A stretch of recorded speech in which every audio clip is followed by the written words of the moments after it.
저는 올해로 55세가 된 여성입니다. 남들이 보기에 그냥 평범한 아줌마일 수도 있지만 제게는 세상 전부나 다름없는 외동딸, 미진이가 있습니다. 이 아이가 제 인생을 지탱해온 이유이자 앞으로도 제가 살아갈 가장 큰 목표이죠. 저에게는 사실 남편이라는 존재가 있었습니다. 곁에서 저를 돌봐주고 늘 따뜻하게 감싸주던 사람이었어요. 하지만 지금은 그 사람을 과거의 기억으로만 떠올릴 수밖에 없네요. 왜냐하면 제 나이 29이라는 아직 젊은 시절에 남편이 교통사고로 세상을 떠났기 때문입니다. 남편은 결코 넉넉하지 않은 형편에도 불구하고 가정을 위해 몸이 부서져라 노력하던 사람이었습니다. 특히 제가 임신했을 때부터 앞으로 아이가 태어나면 더 많은 돈이 필요할 거야. 우리 가족 잘 살려면 내가 더 열심히 뛰어야지.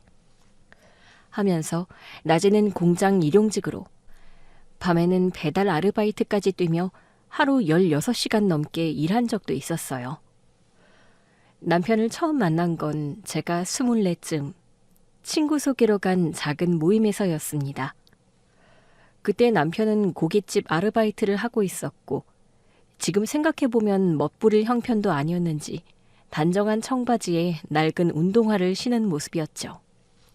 하지만 그가 내뱉는 말 한마디, 표정 하나하나가 진솔하고 따뜻하게 느껴져서 제게는 묘하게 호감이 갔습니다.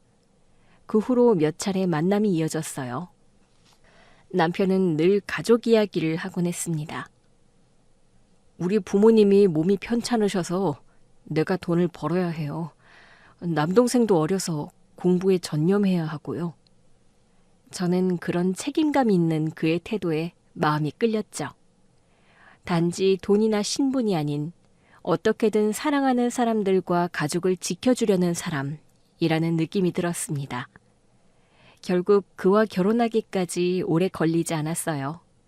아무리 형편이 어렵고 두 사람 모두 뚜렷한 직장이나 집이 없어도 상관없었습니다.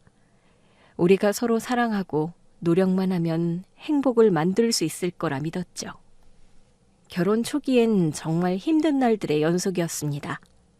좁은 원룸 하나 얻어 들어갔지만 집이라 부르기 민망한 수준이었죠.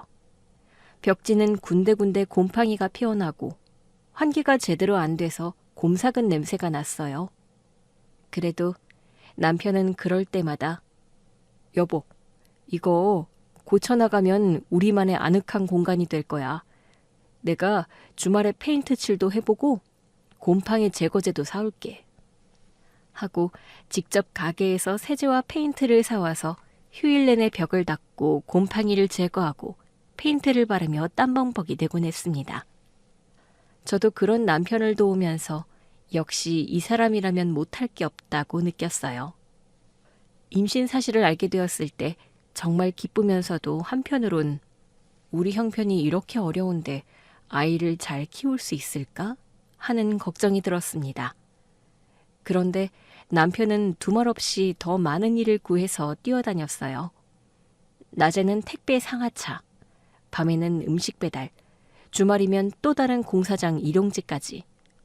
손목과 발목에 붙고 피곤해 허리가 휠 정도였지만 그는 늘 우리 가족을 위해서라면 이 정도쯤이야 아무것도 아니지 라며 저를 안심시켰습니다.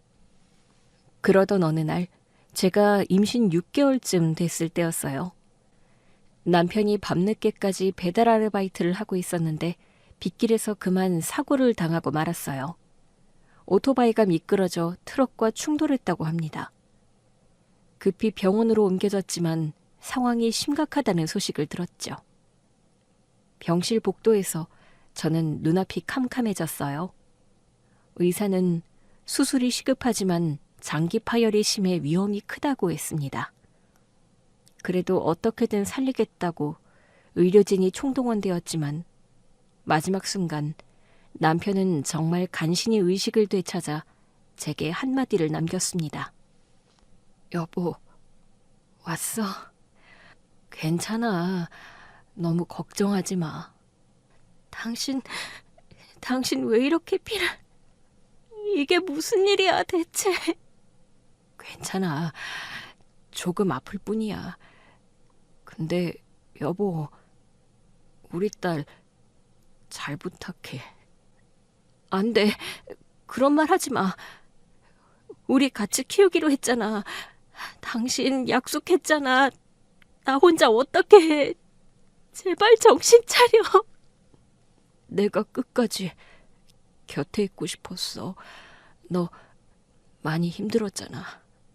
내가 좀 더 버텼어야 했는데. 당신 나 안 봐? 나 지금 무서워서 숨도 못 쉬겠어. 우리 아이 아빠 손잡고 태어나야지. 아직 이름도 못 지었잖아. 미안해. 정말 미안해. 내가 지켜주고 싶었는데 지켜주지 못해서 너무 미안해. 당신이 없어지면 나 어떡해? 당신 없는 세상에서 우리 아이가 어떻게 태어나? 안 돼. 가지마. 가지마, 제발. 사랑해, 여보. 진심이야. 너도 우리 딸도 항상 내 전부였어. 안 돼. 안 돼. 제발 눈 떠봐. 나한테 사랑한다고 한 번만 더 말해줘. 제발 마지막 한 번만 더 당신 목소리로 듣고 싶어. 여보. 그러나 남편은 조용히 눈을 감고 마지막 눈물 한 방울을 떨군 채 그의 손끝에서 생명이 빠져나가듯 차갑게 멈춰버렸습니다. 그때가 제 인생에서 가장 절망적이고 참혹한 순간이었습니다. 뱃속 아이와 어떻게 살아가야 하나? 나는 이제 무엇을 해야 하지? 하루아침에 가장 든든한 버팀목을 잃었으니 저로서는 모든 게 막막했죠. 하지만 뱃속에 있는 아이에게만은 기필코 희망을 주고 싶었어요. 딸을 잘 부탁한다는 남편의 마지막 부탁을 외면할 수는 없었습니다. 결국 저는 만삭의 몸으로 홀로 일자리를 찾아다녔습니다. 주변에서 어차피 출산하면 일 못할 텐데 누가 너를 쓰겠냐며 말리기도 했지만 배달 도시락 공장에서 오전에만 일하는 자리를 찾아서 조금씩 돈을 모았어요. 그러다 미진이가 세상에 태어났습니다. 저는 어느새 미혼모가 된 듯한 기분으로 몸조리를 충분히 하지도 못한 채 다시 일을 나가야 했죠. 육아도 일도 병행하느라 매일 밤마다 녹초가 됐습니다. 애 울음소리에 머리가 깨질 것 같고 집안 형편은 나아지지 않으니 절로 눈물만 흘렀죠. 그런데도 남편의 마지막 유언이 자꾸 떠올랐습니다. 우리 딸만큼은 절대 굶기지 말자. 어떻게든 잘 키우자. 조금이라도 더 안정적인 수입을 얻기 위해 저는 가기를 내기로 결심했습니다. 차라리 자영업을 하면 아기를 곁에 두고 일할 수도 있으리란 계산이었어요. 그래서 구석진 상가 1층에 작은 분식집을 열었죠. 처음엔 손님도 거의 없었고 재료도 제대로 사지 못해 메뉴도 몇 가지 없었지만 시간이 지나 조금씩 단골이 늘어나기 시작했습니다.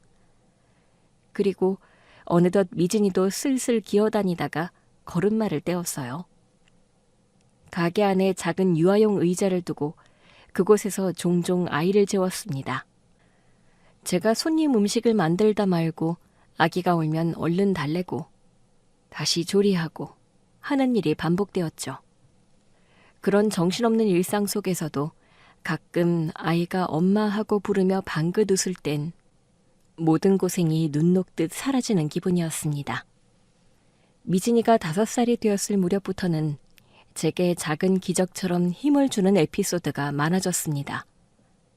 한 번은 제가 장사가 끝나고 허리가 끊어질 듯 아파서 가게 바닥에 주저앉았는데 미진이가 부엌 의자에 힘겹게 올라가 라면을 끓이기 시작하더군요.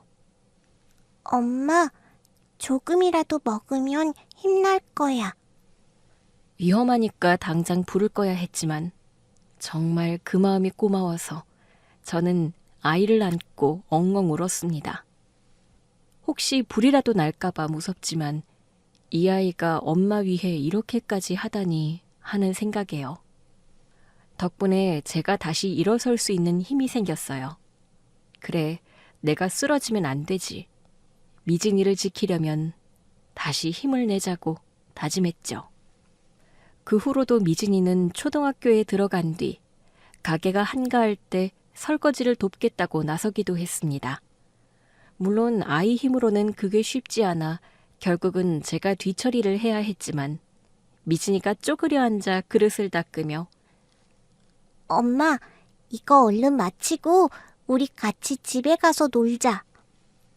라고 말할 때면 세상이 환해지는 것 같았습니다. 남편이 떠난 뒤에도 이렇게 희망을 이어갈 수 있었던 건 온전히 딸 덕분이었다고 해도 과언이 아니에요. 시간이 흘러 미진이가 중학교, 고등학교를 거치면서 저는 좀 더 장사가 잘 되어 분식집을 작은 식당 수준으로 확장할 수 있었습니다. 미진이도 학업을 곧잘 따라가고 반에서 상위권 성적을 유지해 뿌듯했죠. 가끔 힘든 일이 있으면 저에게 속내를 털어놓고 또 저 또한 미진이에게 엄마가 오늘 어떤 손님 때문에 힘들었어 하고 얘기하곤 했습니다. 우리는 마치 친구나 동지처럼 서로를 의지했습니다. 그러다가 미진이가 20살이 넘어가니 대학에 진학해 따로 자취까지 하면서 독립심을 키워나가더군요. 전 여전히 바빴지만 한편으론 딸이 내목까지 성장하는 것 같아 대견했고 하늘에 있는 남편도 기뻐하리라 믿었습니다. 여보, 우리 딸이 이렇게 잘 크고 있어 하고 종종 남편의 묘소를 찾아가 혼잣말을 하곤 했어요. 그렇게 언뜻 보면 우리 모녀에게서 힘겹던 과거의 흔적은 거의 사라져가는 듯했죠. 하지만 남편이 없이 딸을 키웠다는 상실감과 그러면서도 딸이 제 곁에서 든든히 자란 기쁨이 공존하는 날들이었습니다. 그리고 몇 해 전, 미진이가 좋은 남자를 만났다며 설레하더니 1년 정도 지나서 갑자기 저한테 결혼을 이야기하더군요. 엄마, 나 이 사람이랑 결혼하기로 했어.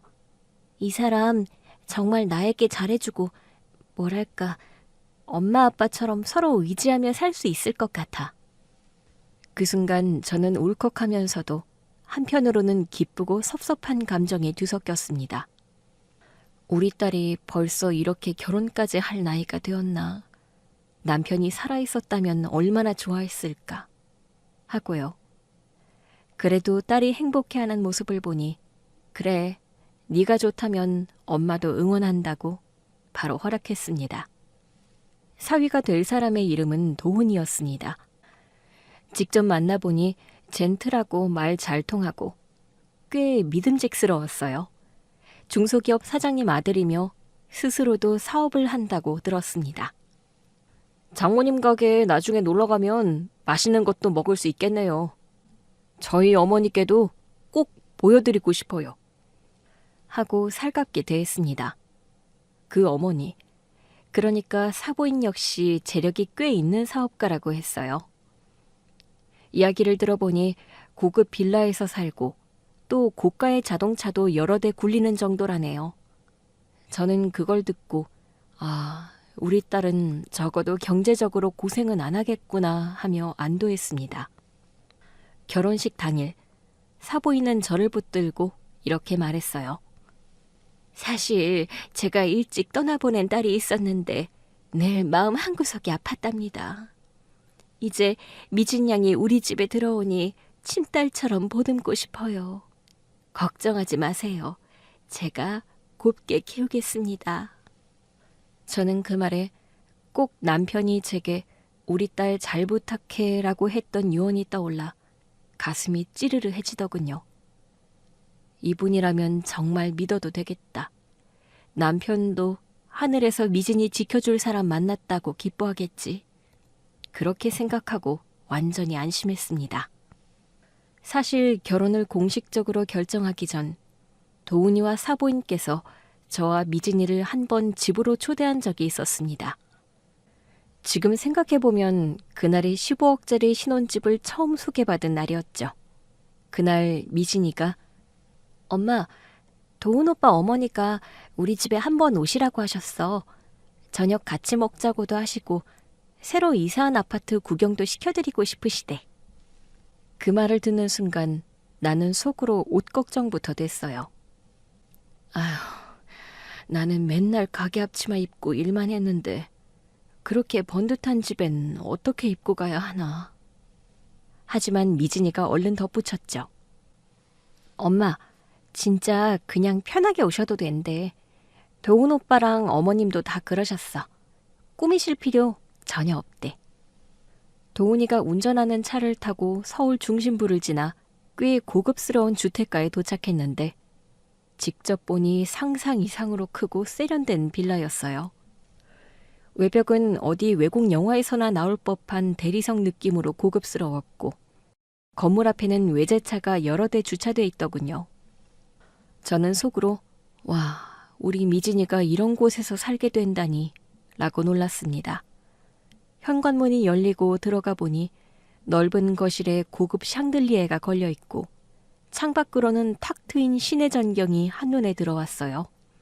벽 쪽엔 가족 사진인지 커다란 액자가 여러 개 걸려 있었고 가구들도 모두 브랜드가 드러나는 값비싼 듯한 스타일이었죠. 어서 오세요. 멀리서 오시느라 힘드셨죠? 앉아서 편히 쉬세요. 제가 금방 식탁 준비할게요. 아, 예. 감사합니다. 소파에 앉았는데 그 감촉부터가 일반 가정집과 달랐어요. 마치 호텔 라운지에 앉아있는 기분이 들었다고 할까요? 식사를 위해 식탁으로 가보니 사부인이 직접 준비했다고는 하지만 한눈에 봐도 격조 높은 음식들이 가득 차 있었습니다. 메인 요리는 호텔식 스테이크에다 각종 와인과 고급 과일, 치즈 플래터까지. 저는 가게에서 분식만 만들다 보니 이런 식단이 너무 낯설고 훌륭하게 느껴졌죠. 그렇게 식사가 시작되고 사위와 사부인은 서로 집안 계획 이야기를 자연스레 꺼냈습니다. 사실 미진 양이 결혼하면 이 집 말고 근처에 새로 분양받은 아파트에 들어갈까 해요. 대략 15억 정도 가치인데 방 4개짜리고 보안시설도 훌륭하답니다. 도훈이도 우리 신혼집은 여기보다 더 전망 좋은 곳으로 가자고 해서 미진 양은 몸만 오면 돼요. 저와 미진이는 그 말에 서로 얼굴을 바라보며 약간 어리둥절했습니다. 몸만 오면 된다니 가구며 혼수며 신혼살림은 어떻게 하지? 라는 생각이 스쳤거든요. 그러자 도훈이가 곧장 그쵸 엄마? 우리도 이미 가구랑 가전은 어느 정도 마련해 둔 상태예요. 미진이가 별도로 준비하고 싶은 게 있다면 상의하면 좋고 그렇지 않으면 굳이 안 가져오셔도 돼요. 어차피 부족한 건 전혀 없을 테니. 그 말을 들으니 저도 모르게 안도감에 젖었습니다. 우리 집은 분식집을 운영하며 모은 돈이 전부고 딸 결혼 지원을 해주고 싶어도 큰 액수는 어려운 상황이었어요. 그런데 이렇게 시댁 쪽에서 모든 걸 책임지겠다고 하니 저는 한숨 돌리며 사부인 이렇게까지 해주신다니 너무 과분해서 어떡하죠? 미진이는 아직 어려서 혼수 준비 같은 것도 잘 모르는데 정말 죄송하고 감사합니다. 사부인은 어휴 감사하긴요. 저희 한 식구들 사이인데요 하고 웃었습니다. 그 모습에 제 가슴이 이상하게 뭉클해졌어요. 정말 좋은 분이네. 내 딸 시집 가면 나처럼 힘들던 시절은 겪지 않겠구나 싶어서요. 저는 마음속으로 이게 꿈인가 생시인가 하고 혼잣말했습니다. 힘들게 분식집을 운영하며 단칸방, 월세방을 전전하던 시절이 주마등처럼 스쳤어요. 이제 우리 딸은 이런 화려한 공간에서 여유롭게 살 수 있구나. 이 얼마나 감사한 일인가. 남편도 분명 하늘에서 흐뭇해할 거다 하고요. 그날의 초대 자리는 꽤 늦게까지 이어졌고 돌아올 때는 도훈이가 직접 차로 저희를 집까지 데려다 주었습니다. 미진이도 차 안에서 들뜬 표정이었고 모든 게 완벽하게 흘러가는 듯했죠. 결혼식을 마치고 저는 남편 묘소를 찾아갔습니다. 꽃다발을 놓고 작은 병에 막걸리를 따라주며 혼잣말을 했죠. 여보, 우리 미진이 시집 보냈어. 참 좋은 집안인 것 같아. 아파트도 마련해 주신대. 아마 우리 딸 남은 인생 편하게 살 거야. 당신이 항상 걱정했잖아. 이 아이가 혹여 우리처럼 고생하면 어떡하나 하고. 이제 괜찮을 것 같아. 고생했던 날들 다 지나가고 우리 딸은 행복할 거야. 그러니 부디 하늘에서 편히 쉬면서 지켜봐줘. 눈물 한 방울이 뺨을 타고 흘렀지만 이 눈물은 기쁨과 그리움이 섞인 복잡한 감정이었습니다. 저는 진심으로 앞으론 우리 딸이 평탄하게만 살길 바랬어요. 그게 남편의 유언을 지켜내는 길이라 여겼고 저 또한 더는 힘든 일 없이 편안해지고 싶었죠.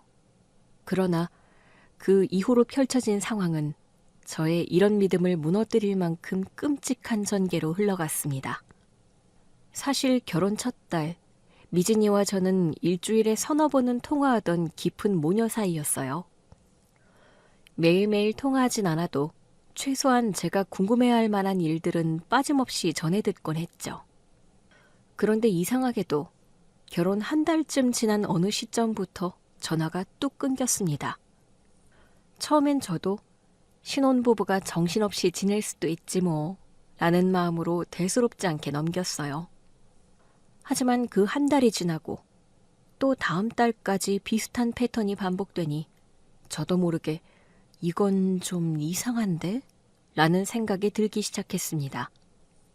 한동안은 제가 먼저 전화를 걸면 부재중으로 넘어가거나 혹은 미진이 폰이 꺼져 있다는 안내음이 들렸어요.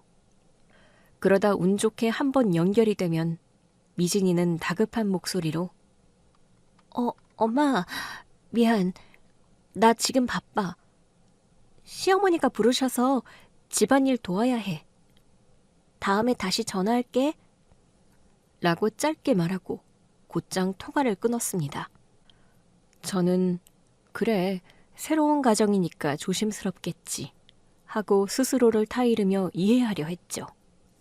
그러면서도 마음 한구석에선 우리 딸이 원래 이렇게 비밀을 만들고 서둘러 전화를 끊는 애였나?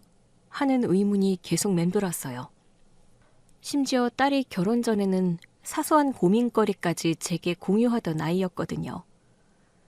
남편과 달콤한 신혼생활 즐기고 있어 그런가? 혹시 시어머니가 까다로운 분인가? 싶어 상상의 나래를 펴기도 했습니다. 한 번은 저녁 9시 무렵 가게 문을 닫고 난 뒤에 그래도 궁금하다며 전화를 걸어봤는데 역시나 받지를 않더군요. 밤 11시가 넘어서야 미진이에게서 문자가 왔어요. 엄마, 미안해. 오늘 시어머니 모임이 있어서 정신이 하나도 없었어. 걱정하지 말고 나 정말 잘 지내고 있어. 곧 연락할게. 이 짧은 문자를 받았는데도 저는 왠지 허전했습니다. 결혼 후 한 달 반이 지나도록 딸의 목소리를 제대로 듣지 못하고 사소한 이야기도 못 나누고 있으니 말이죠. 하지만 여전히 그럴 수 있지. 시댁에서 바쁜가 보지 하고 제 기분을 애써 무시했습니다. 그렇게 뭔가 이상하다는 뉘앙스가 감돌던 어느 날 미진이가 직접 저에게 전화를 걸어왔습니다. 그것도 낮 시간에요. 평소라면 제가 먼저 계속 시도해도 통화가 안 되던 애가 스스로 전화해주니 반갑기도 했죠. 이제야 신혼생활이 어느 정도 안정됐나? 라는 기대감도 생겼고요. 하지만 통화 내용을 들어보니 저로서는 상당히 당혹스러운 부탁이었습니다. 엄마, 나 돈 좀 빌려줄 수 있어? 한 500만 원 정도만 있으면 되는데. 뭐? 돈?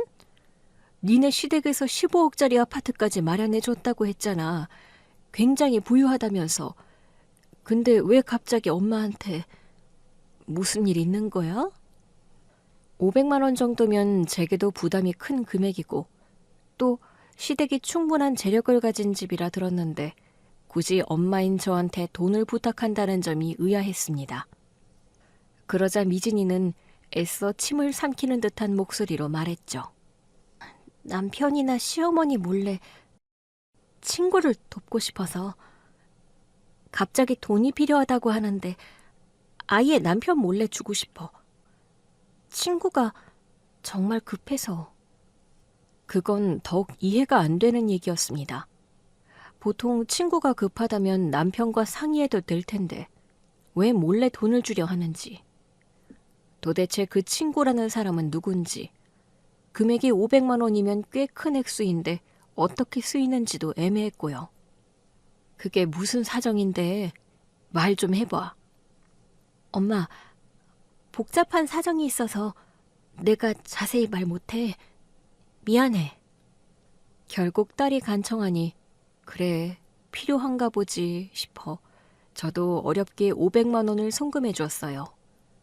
그날 밤 돈을 보내고 나서도 마음이 쉽게 편안해지지 않았습니다. 이 돈이 정말 딸이 말한 대로 친구에게 전해지는 걸까? 시댁 쪽에 그렇게 부유하다던데 왜 굳이 숨겨서 엄마에게 빌려야 하지? 딸에게 무슨 안 좋은 일이 벌어지고 있는 건 아닌가 하는 의심이 조금씩 머리를 스쳤지만 미진이가 스스로 숨기고 싶어 한다니 일단은 딸의 의사를 존중하기로 했습니다.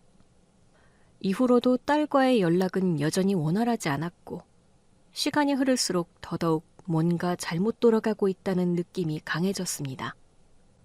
5개월 차쯤 저는 그래도 딸 얼굴은 봐야지 하고 며칠 전부터 미진이에게 주말에 아파트로 찾아가겠다고 통보해뒀어요.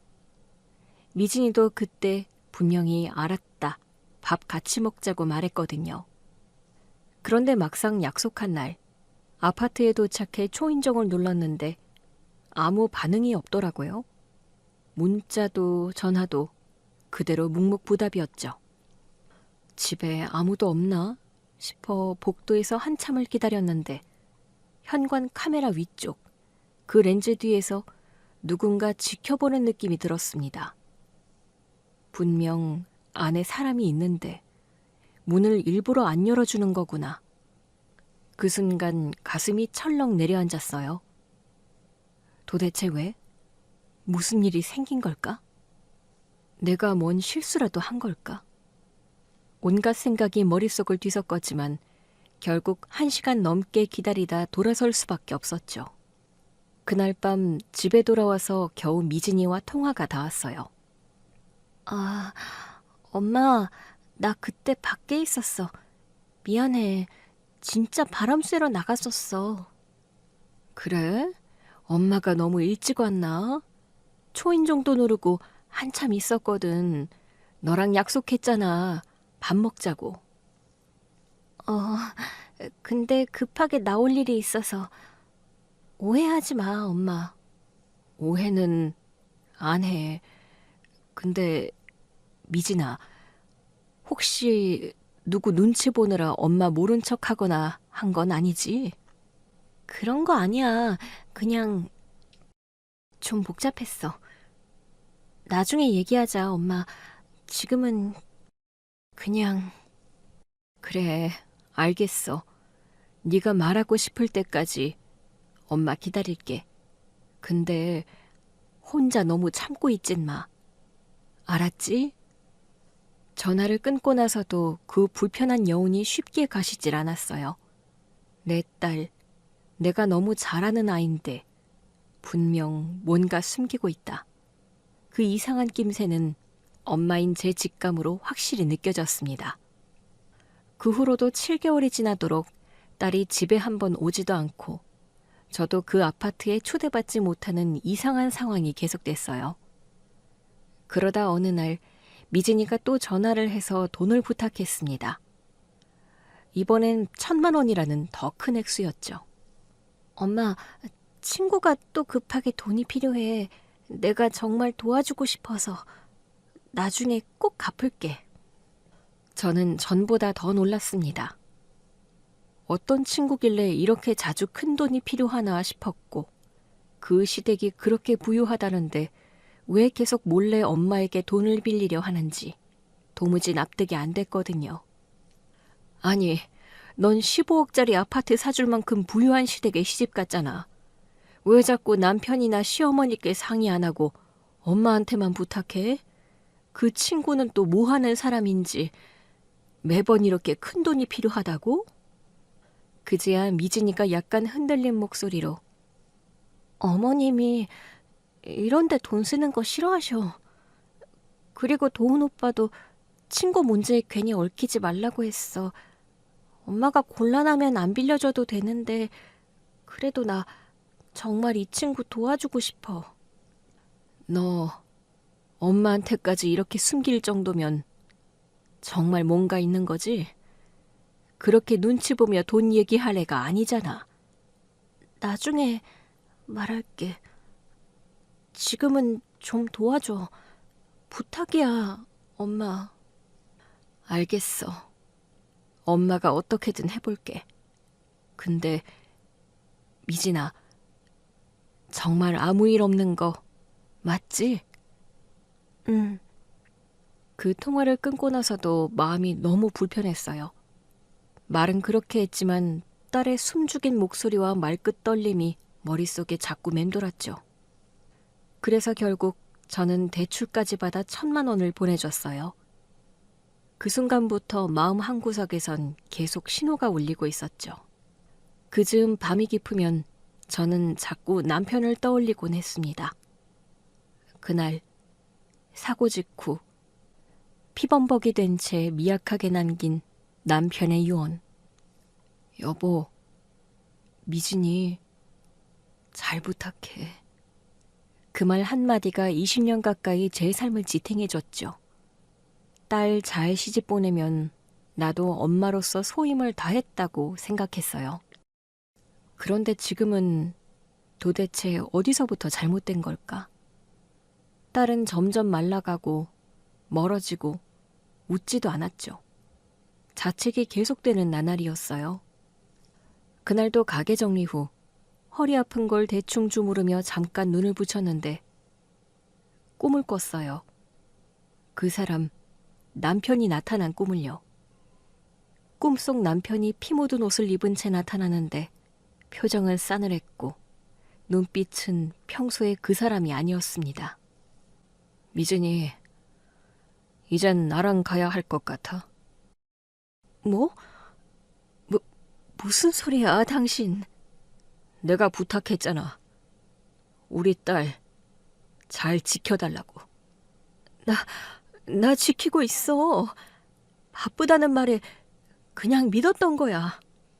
당신은 지금 그 아이 손 놓고 있는 거야. 그리고 남편은 등을 돌리더니 그 무표정한 얼굴 그대로 스르르 어둠 속으로 사라졌습니다. 미진이, 이젠 나랑 가야 할 것 같아. 그 말이 계속 귓가에 맴돌았어요. 잠에서 깨니 식은땀에 옷이 젖어 있었고 숨을 쉬는데 가슴이 너무 무거웠어요. 그날 이후 저는 움직이기 시작했습니다. 이대로는 안 돼. 이러다 정말 내 딸 잃겠어. 전 다음날 사위 도훈이에게 전화를 했습니다. 사실 그전엔 직접 통화를 한 적이 없었지만 사태가 이 지경이 되니 전화를 하지 않을 수 없었죠. 장모님, 요즘 미진이 때문에 걱정 많으시죠? 사실 미진이가 조금 예민해서 그래요. 집안일이 정신없이 바쁘거든요. 그 말투가 묘하게 건조했습니다. 저는 그래도 그렇지 딸이 나랑 제대로 소통도 못한다며 하소연했지만 장모님, 너무 걱정 마세요. 저희도 사업하느라 정신이 없어서 그래요. 조만간 기회 되면 인사드릴게요. 라는 말만 남기고 전화를 급하게 끊어버렸습니다. 그 짧은 통화 끝에 남은 건 꿉꿉한 의혹뿐이었죠. 그로부터 며칠 후 저는 딸의 시댁 쪽을 어떻게든 더 알아보기 위해 결혼식 때 알게 된 몇몇 지인들에게 연락을 돌렸습니다. 결혼식 당시 교환했던 명함 더미를 뒤져보며 사위 회사와 관련이 있다는 말을 했던 사람에게 전화를 넣어본 거예요. 가게에서 한가한 시간에 조용히 전화를 걸자 상대방은 잠시 머뭇거리다가 아, 그 집요 하며 뜸을 들이더군요. 제가 도훈이 사무실이 어디쯤인지 알 수 있을까요?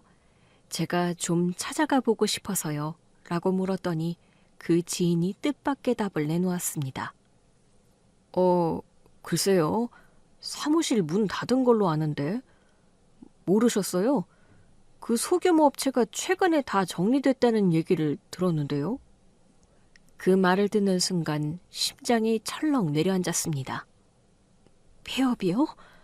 아니, 도훈이 사업 잘 돼서 바쁘다더니 대체 어떻게 된 거죠? 언제 문 닫았다고 하던가요? 지인은 저도 확실히는 모르고 소문으로 들은 것이라며 아마도 몇 주 전 정도라고 짐작했습니다. 저는 더 자세히 알고 싶었지만 지인도 저와 직접적인 연결은 없어서라며 얼버무렸죠. 전화를 끊고 나니 사업 때문에 바빠서 딸이랑 대화할 여유도 없다고 하더니 정작 사무실이 폐업이라니. 이 모순적인 상황에 제 머릿속이 복잡해졌습니다. 어쩌면 사무실이 잘 안 돼서 정리했는데 그걸 시댁이 숨기고 있는 건 아닐까? 그렇다면 금전적 문제가 있을 수도 있고 딸이 저한테 돈을 빌려달라고 한 것도 그와 관련 있는지도 모르죠. 제 마음은 이미 불안을 넘어 광기에 가까운 초조함으로 가득 차 있었습니다. 딸이 전화도 받지 않고 시댁과의 연락도 전혀 닿지 않는 상황이 며칠째 이어지자 더 늦으면 안 된다는 절박감이 온몸을 휩쓸었죠. 그래서 어느 비 내리는 오후, 저는 아무 연락도 없이 무작정 딸의 아파트로 달려갔습니다. 혹시 집에는 있지 않을까 하는 희미한 기대감에 심장이 쿵쿵거렸습니다. 아파트 단지에 들어서자 평소와 달리 현관 출입문에 어떤 낯선 느낌이 들었습니다. 경비실 앞을 스쳐 지나가려는데 경비 아저씨가 뭔가 말하려는 듯 저를 한 번 힐끗 보더군요. 하지만 저는 서둘러 엘리베이터부터 탔습니다. 지금 경비실에 들를 새 없다. 당장 딸이 있는지 없는지부터 확인해야 해. 떨리는 손가락으로 층수 버튼을 누르고 올라가니 복도 전체가 어쩐지 스산하게 느껴졌습니다. 마치 사람 하나 없는 폐건물처럼 적막했어요. 딸이 살던 문 앞에 도착해 초인종을 눌렀지만 예상대로 아무 기척도 없었습니다. 한 번, 두 번. 계속 눌러봐도 대답이 없으니 이미 익숙한 실망감이 몰려왔죠. 하지만 이번엔 유난히 공기가 싸하달까.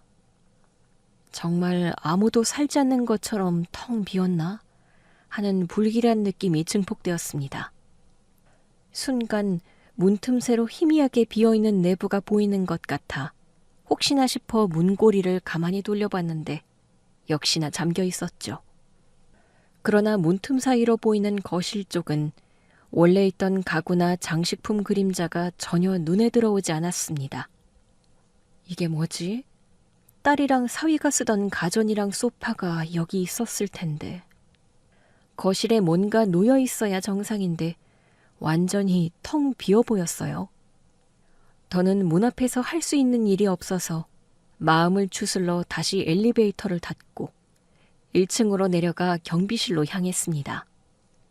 경비 아저씨가 마침 의자에 앉아 신문을 뒤적이길래 제가 거친 숨을 가다듬으며 물었죠.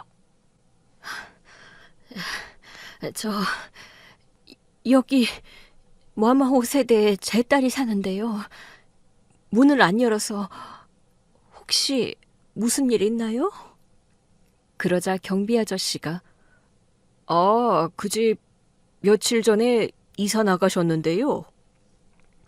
라고 덤덤히 말하는 겁니다. 순간 제 머릿속이 새하얗게 됐습니다. 이사를 갔다고요? 아니, 그럼 거기 아무도 안 사는 거예요? 저한테 말도 없었는데요? 경비 아저씨는 미안한 기색도 없이 고개를 끄덕였어요. 네, 이틀인가 3일 전쯤 짐을 옮겨 가시더라고요. 이삿짐 트럭이 와서 쓱 치우던데 저도 자세한 건 몰라요. 말씀 안 들으셨어요? 숨통이 조여오는 기분에 금세라도 쓰러질 것 같았죠. 황망히 경비실을 나선 뒤 사부인 휴대폰으로 전화를 걸어봤지만 이번엔 없는 번호라는 기계음이 들려왔습니다. 아니, 이럴 수가. 시댁 전화번호가 아예 바뀐 건가? 도망이라도 친 건가? 당장이라도 딸에게 전화해 사정을 물어보고 싶었지만 딸 역시 연락두절. 사위 도훈이 역시 마찬가지였습니다. 그 순간 아파트 출입구 앞에서 저는 이성을 잃을 뻔했습니다. 주차장 쪽을 둘러보니 예전에 봤던 시댁차도 보이지 않았어요. 이젠 집도 차도 사람도 모두 자취를 감춘 상태. 어딜 봐도 낯선 사람들 뿐이었고 그 속에서 저는 텅 빈 허무함을 느꼈습니다. 계속 전화를 시도하고 아파트 주변을 둘러봐도 딸의 흔적이 보이지 않자 저는 결국 경찰서로 직행했습니다. 가슴이 쿵쿵 뛰고 숨이 가빠서 제대로 말이 나오지도 않았어요. 접수대에 서서 제 딸이 연락이 안 돼요. 시댁하고 다 같이 사라진 것 같아요. 혹시 사기, 아니 납치 같은 걸 당한 건 아닌지 너무 걱정돼요. 라고 호소했죠. 경찰은 제 이야기를 차분히 듣더니 결혼한 성인이고 가정사에 관여할 수 있는 사안이 제한적이라고 말했습니다. 당연히 단순 연락두절만으로는 적극 수사에 들어가기 어렵다고 하더군요. 하지만 제가 딸이 사기 피해를 당한 것 같고 목숨이 위험할 수도 있다고 눈물로 호소하자 경찰도 어느 정도 관심을 갖고 사건 접수는 받아줬어요. 만약 범죄 가능성이 있으면 수사를 확대하겠다고 했지만 저는 여전히 답답했습니다. 정말 경찰이 움직여줄까? 이대로 딸을 못 찾으면 어떡하지? 결국 경찰서에서 나오자마자 이번엔 흥신소를 찾았습니다. 머릿속은 이미 무너져 내리는 기분이었지만 어떻게든 딸의 행방을 찾아야 한다는 일념으로 저는 남은 돈까지 긁어 모아 흥신소 계약을 맺었어요. 시댁 식구들의 이동 경로, 숨은 재산, 차량 번호 등을 추적해달라고 의뢰했습니다. 며칠 동안은 거의 잠도 제대로 못 자고 가게도 장사를 형식적으로만 하며 흥신소 연락을 기다렸죠. 그 과정에서 남편이 살아있었다면 어땠을까 수십 번도 더 생각했습니다. 다행히 일주일 남짓 지났을 무렵 흥신소에서 사부인과 사위가 수상한 장소에 드나든다는 첩보를 주었습니다. 번화가가 아닌 어딘가 한적하고 낡은 지역으로 차가 오가고 있다는 거예요. 그 정보를 경찰에 넘기니 경찰도 만약 사기나 위법 정황이 있다면 현장 검거가 필요할 수 있다며 함께 출동해보자고 약속했습니다. 그때 저는 왠지 서늘한 전율을 느꼈습니다. 정말 이 사람들이 내 딸을 데리고 사라진 거라면 그런 낯선 곳에 왜? 공포와 안도가 교차했죠. 혹시 딸이 거기에서 무슨 나쁜 일을 당하는 건 아닐까 하는 불안과 그래도 실마리를 찾았으니 다행이라는 희망이 엇갈렸습니다. 곧 경찰이 일정 조율을 마치고 저와 흥신소 직원이 동행하는 상태로 현장 급습을 하기로 결정했습니다. 제가 원하던 결정적 행동이 시작되는 순간이었지만 가슴은 마치 죽음 문턱에 선 사람처럼 뛰고 있었습니다.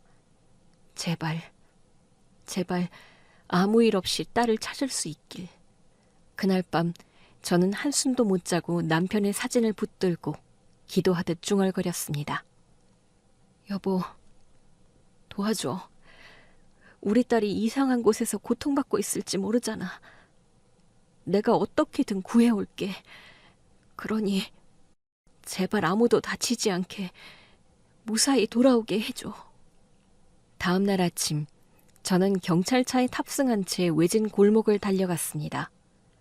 전날 흥신소로부터 받은 정보에 의하면 사부인과 도훈이 일가는 바로 저 허름해 보이는 단독주택에 숨어 있다는 것이었죠.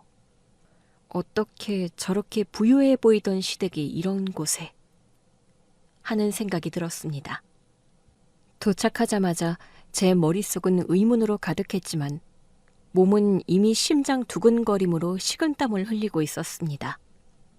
경찰차가 골목 끝에 멈추자 어두운 하늘 아래 낡은 담벼락과 녹슨 철문이 드리워져 있었어요. 비가 오는 것도 아닌데 공기가 한껏 습기를 머금고 축축한 곰팡이 냄새가 코끝을 스쳤습니다. 그곳은 마치 폐가처럼 을씨년스러운 분위기를 풍겼고 현관 앞 작은 조명등마저 깜빡거려 한층 더 긴장감을 자아냈죠. 경찰들이 체포영장을 챙겨들고 손짓으로 조용히 따라오라고 신호를 보냈습니다.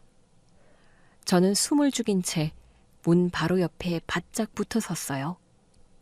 한 형사가 문고리를 돌려봤지만 잠겨 있어서 다른 한 명이 도구를 꺼내 문을 강제로 열기 시작했죠. 뻑뻑한 문이 스르륵 열리는 순간 고약한 냄새와 함께 희미한 비명 같은 소리가 안쪽에서 흘러나왔습니다. 누군가가 애처롭게 울부짖는 듯한 제대로 분간이 안 되는 소리. 그 소리에 제 가슴이 철렁했고 경찰들도 이상한 낌새를 직감한 듯 누구 있습니까? 하고 소리치며 안으로 뛰어들었습니다. 실내는 생각보다 어두웠고 곰삭은 습기가 벽지 여기저기에 얼룩처럼 번져 있었습니다. 거실은 텅 빈 상태로 낡은 가구 몇 개만 흐릿하게 자리 잡은 모습이었어요.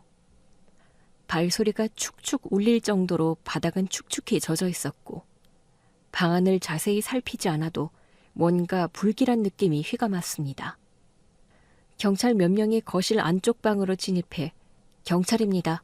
모두 나와 라고 외치는 소리가 들렸지만 저는 왠지 모르게 복도 쪽에 시선이 머물렀어요. 거기서 새어나오는 이상한 비명이 계속 들리는 듯 했거든요. 초조함을 견디지 못하고 제가 조심스레 복도 쪽으로 발걸음을 옮기는 순간 문득 바닥에 무언가 움직이는 형체가 보였습니다. 처음엔 전 그냥 쓰레기 봉투나 낡은 헝겊더미인 줄 알았어요. 그 정도로 축 늘어진 느낌이었고 머리카락이 떡진 무언가가 천천히 기어다니고 있었으니까요. 그러다 이내 그 형체가 사람이라는 걸 깨닫는데 몇 초가 채 걸리지 않았습니다. 설마... 가까이 다가가자 그건 제 딸 미진이었습니다. 머리카락은 엉켜 떡져 있고 몸은 마치 뼈만 남은 듯 말라 비틀어진 상태였어요. 옷도 찢긴 누더기처럼 너덜너덜해져 있었고 얼굴은 형체가 잘 보이지 않을 만큼 수척해져 있었습니다. 그 순간 저는 식은땀인지 눈물인지 분간도 안 되는 흐름 속에서 미진아 하고 중얼거리며 전율을 느꼈죠. 제가 비명 섞인 목소리로 미진아! 세상에, 너 왜 이 꼴이 된 거야? 라고 외치자 딸은 고개를 살짝 들다가 저를 보곤 눈에서 눈물이 뚝 떨어지며 엄마라고 겨우 속삭였습니다. 그리고는 그 자리에 털썩 기력 없이 쓰러졌어요. 그 모습이 너무 끔찍해서 심장에 철렁 내려앉으며 머릿속이 새하얗게 변했습니다. 어떤 말도 나오지 않고 어찌할 바를 모르겠더군요. 경찰들이 뒤늦게 복도를 따라 달려와 상황을 인지하자마자 환자부터 옮기세요. 여기 구급차 불러요. 빨리! 하고 소리쳤습니다. 저도 딸 곁에 무릎 꿇고 매달리다시피 제발 정신 좀 차려 하고 울부짖었어요. 딸은 이미 정신이 반쯤 나간 상태였는지 희미하게 울음소리만 흘리고 있었습니다. 그 후 경찰 수사가 진행되고 저는 경악할 수밖에 없었습니다. 어머니, 우선 말씀드릴 게 많습니다. 경찰은 무거운 얼굴로 서류를 확인하며 입을 열었습니다. 사부인과 사위, 그리고 그 외 친척까지. 사실 조직적인 가족 범죄단이었습니다. 이미 지명수배 상태였고 전국 곳곳에서 유사한 수법으로 피해자를 양산해 왔더군요. 그 한마디에 저는 경악을 금치 못했습니다.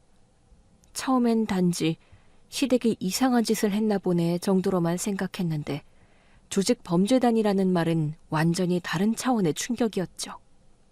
그럼 제 딸이 당한 게 이 사람들 처음부터 사기를 목적으로 접근했다는 건가요? 네. 15억 아파트 제공이니 내 딸처럼 대해주겠다느니 사실 전부 가짜였습니다. 잠시 전세나 단기 임대로 얻어놓고 마치 자기 집인 양 속였고 미진 양 명의로 수차례 대출을 받거나 어머님 돈까지 빼돌리려 했던 정황이 포착됐어요. 이것은 이전에도 여러 번 했던 수법이고 피해자도 한두 명이 아니더군요. 가슴이 콱 막혀 숨이 잘 안 쉬어졌습니다. 처음부터 이들이 거짓으로 딸에게 접근했다니. 딸이 시어머니가 따뜻하게 대해준다는 말에 감격해하던 모습이 떠올랐고 그 모든 게 연극이었다니 소름이 돋았습니다. 이미 예전에도 다른 여성과 가짜 결혼을 올려서 큰 금액을 편취한 적이 있어요. 경기도, 부산, 심지어 제주도까지. 곳곳에 비슷한 신고가 들어와 있었는데 이들은 신분 세탁이나 단기 거주를 반복하며 잡히지 않고 다녔죠. 이번 사건을 통해서야 우리가 확실하게 정황 증거를 잡고 범인들을 검거한 겁니다.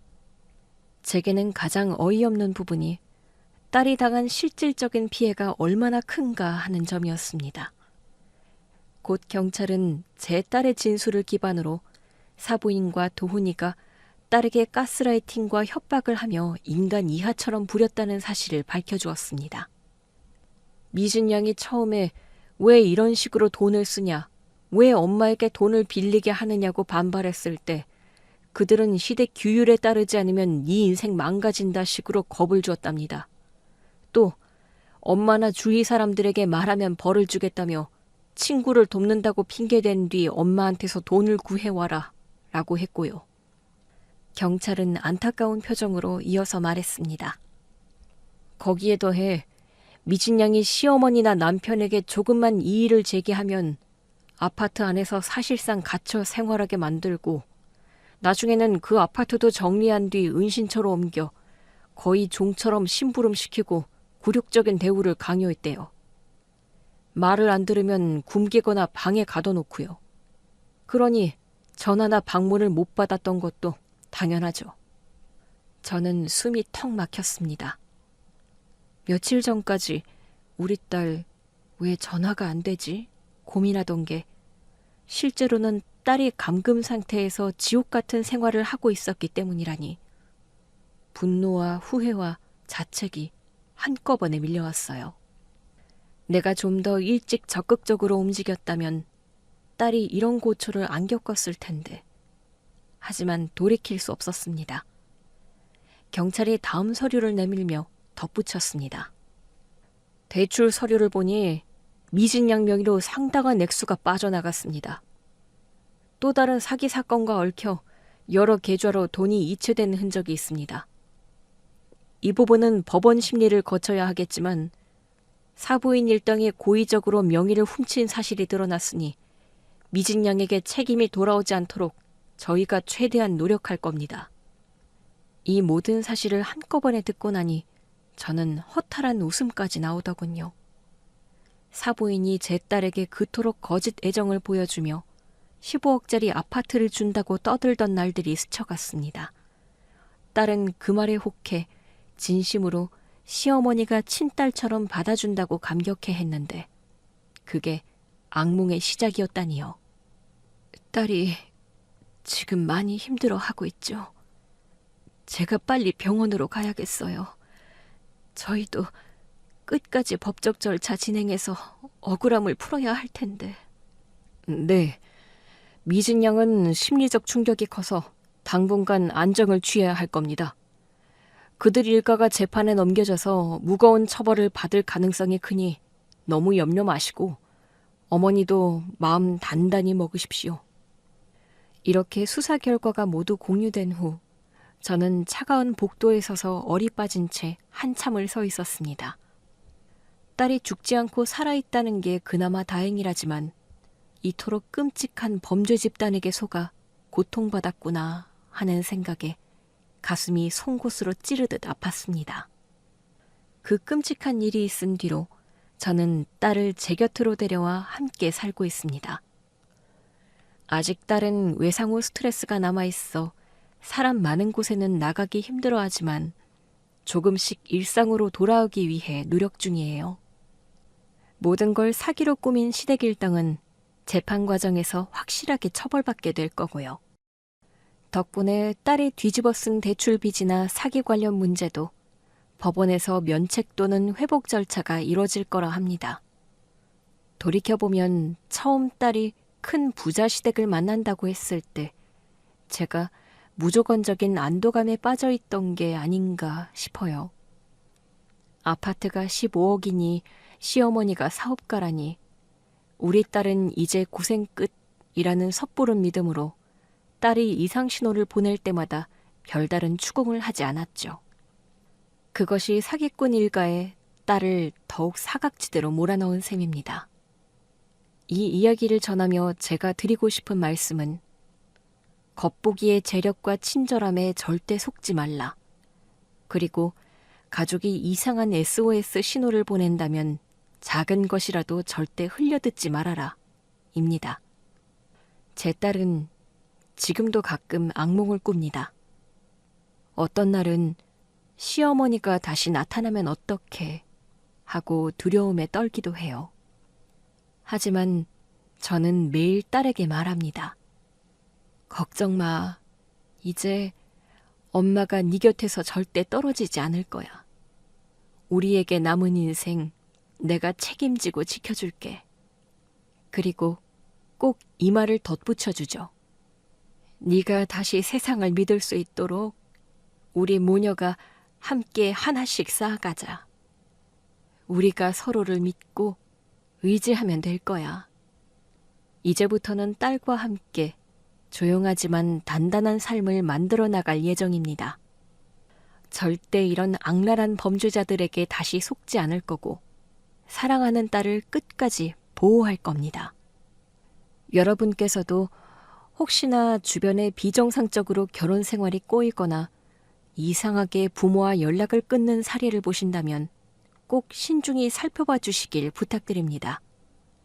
그 작은 관심이 누군가의 목숨을 살리는 일이 될 수도 있으니까요.